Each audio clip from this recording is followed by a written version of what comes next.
السلام عليكم ورحمة الله تعالى وبركاته. أسعد الله صباحكم بكل خير.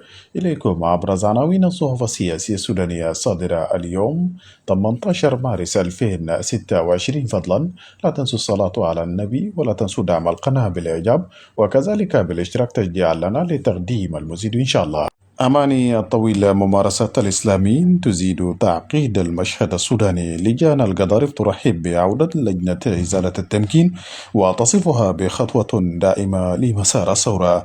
استئناف نشاط لجنة تفكيك نظام البشير ومتابعة الأموال المرتبطة بالتنظيم المحلول.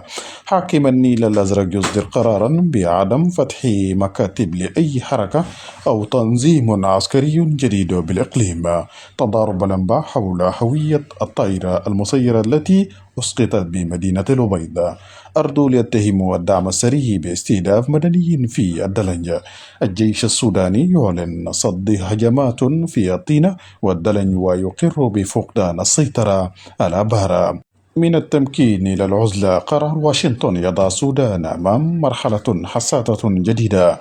تسريب كبير يربك المشهد. هل يقترب الجيش السوداني من دائرة العقوبات الدولية؟ لجنة التفكيك تعود لملاحقة إخوان السودان، والقرار الأمريكي يفتح الباب لملاحقات دولية. القوى المشتركة تعلن إسقاط طائرة مسيرة استراتيجية في كردفان.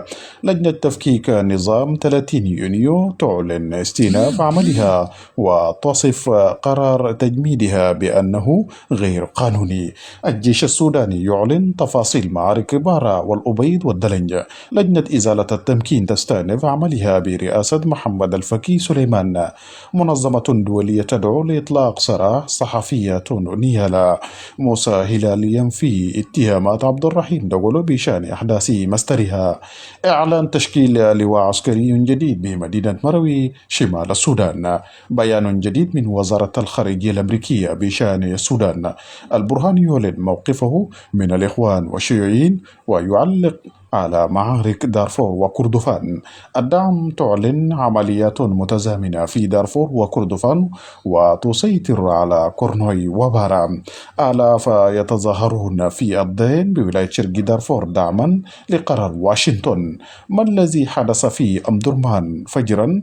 روايات متباينة حول توقيف الناجي عبد الله.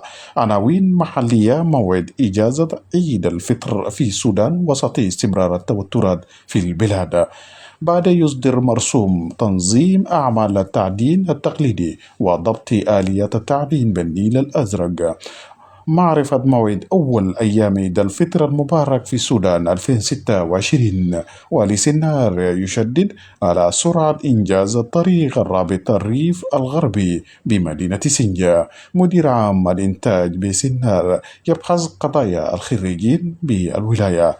الكشف عن موعد أول أيام عيد الفطر المبارك في مصر 2026. موعد تحري هلال شوال 2026. أول أيام عيد الفطر 1447 هجرية في السعودية.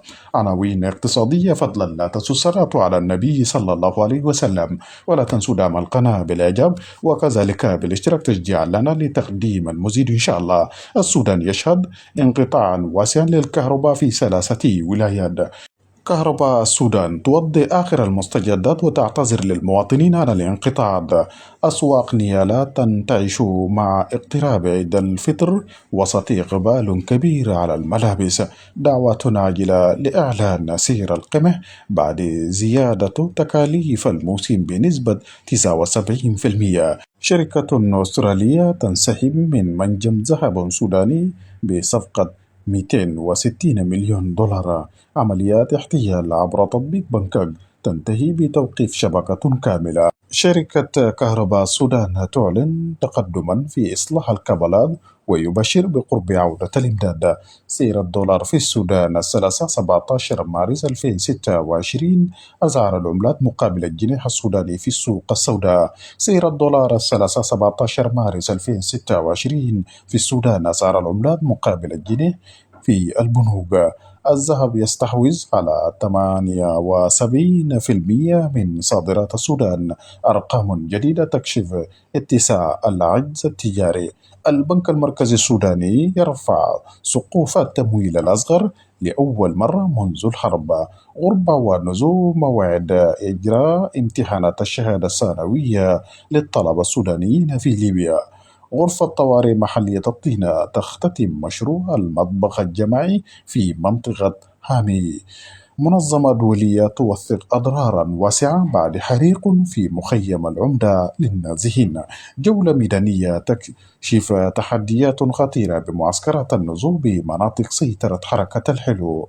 عناوين قضايا وحوادث عبر تهظر صلاة العيد في الميادين العامة.